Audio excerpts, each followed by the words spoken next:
Good morning, Josh. Good morning, Mike. How are you? Good. How are you? I'm great. How important is the vertical element in the passing game?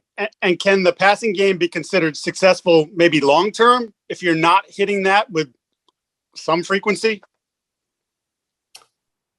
I think it's important to have the ability to throw the ball vertically, horizontally, in every game, and most pass patterns have that element available to them.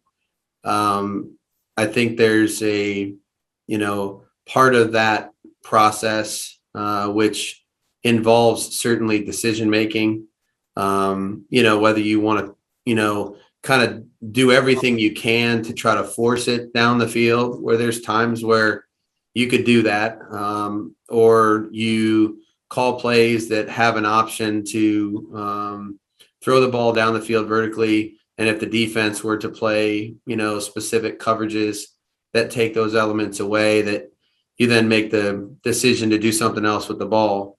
Certainly you want to be able to attack all areas of the field and force the defense to defend everything. And we'll continue to try to work hard at doing that. And again, I know I can do more in that area to give us chances. I think there's also a balance of the timing of the game, the score, the situation itself. You're weighing a little bit of risk versus reward, et cetera. So I think there's a lot of factors there, but the short answer to your question is yes, it's important to have the ability to throw the ball to all levels of the defense and make them defend everything, which certainly would open up other things for you underneath possibly. But at the same time, I think is an important balance between just closing your eyes and heaving it deep when it's really not there. We had a chance, I think, in maybe the second quarter, maybe it might have been the first quarter. We ended up with two guys back there on a post, and they ended up being offsides on the play. But the decision-making process, is the scheme available to you? You have to make smart decisions about that if you're going to do it. Thank you, Josh. Yep. Next question, Phil Perry, followed by Michael Brewer. Hey, Josh, how's it going? Good, Phil. How you doing? Good. You mentioned there's obviously a lot that goes into those decisions, whether it's, I would assume the play call or the decision in real time that the quarterback has to make to throw it down the field. But I just want to ask you, as a play caller and working with obviously a young quarterback who's only played 2 games here, do you maybe call fewer of those types of plays that would ask for Mac to push it down the field just to help him get his feet wet with what look like more manageable passes? Or do you trust him fully to, if that throw is there, to take it and be as aggressive as he wants? Yep. I trust him completely. And so I think, and again, kind of to piggyback off of Mike's question, and I understand your question too. I think there's a lot that goes into each decision. And again, look, I'm the first one to say that I could do a better job at a number of things, as I look back at what I've done the first game, the second game, and how we want to try to grow and evolve as the season goes on in terms of a lot of areas of our offense making progress. But I think protection is one of them. The discussions that you have to be aware of. Blitz, is there a lot of pressure coming at you? Can you hold the ball? Are you able to do things with certain protections to add time to your pocket? And he has to deal with all of those same things. He has to weigh, what is the coverage? How am I seeing it? Does it give me a chance to do that? At the same time, react to maybe something in the pass rush or what have you that forces the ball to come out of his hand a little quicker. That's been the case for every quarterback who's ever played. And I think for me, believe me, there's not a whole lot that we're holding back for him. I think this was a very aggressive front that we saw in New York. Certainly, they did a good job of trying to get up the field and get into the middle of the pocket some, which certainly we can improve in that area as well. And then we talked, last week about, how much pressure Miami brought and so on and so forth. So I think it's a combination of all those things. You can call as many as you want. It doesn't mean the ball is going to go there, because the defense certainly has a vote in where the ball is going to end up going.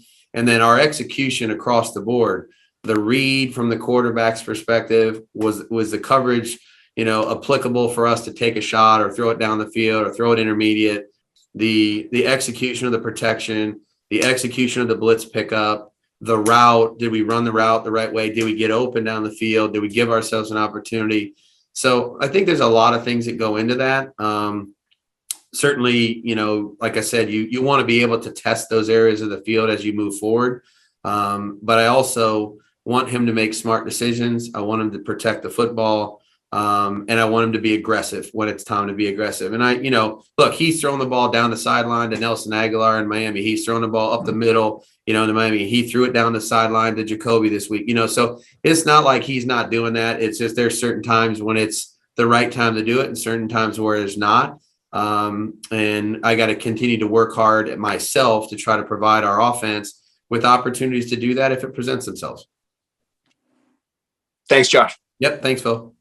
Gerard Mayo is waiting, so we're going to probably make this the last question. Michael Hurley, go ahead.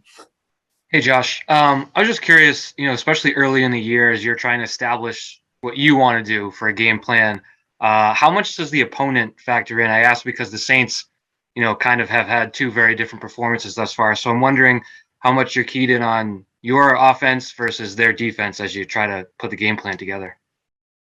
It's a combination of both. You certainly have to take into account where you're at as a unit, what you do well, where you want to try to improve and progress, and try to do as many things as you can to put your players in a position to be successful doing things that they're comfortable doing and they do well.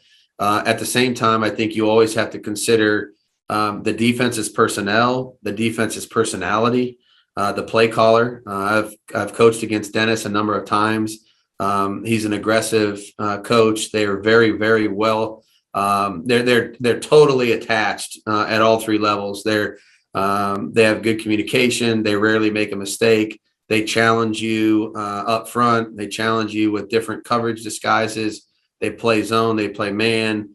They're mixing in their pressures throughout the game. They have a very difficult third down package. So there's a lot of things I think you have to consider when you're getting ready for an opponent. You start with your own team, and then you factor in their scheme, their personnel, the problems that they present to you, and then you try to figure out the best way to approach the game plan on a day-to-day basis. So right now we're working on first and second down, and hopefully we can put together a good plan, and then we'll move on to the other downs and situations in the game as we move through the week.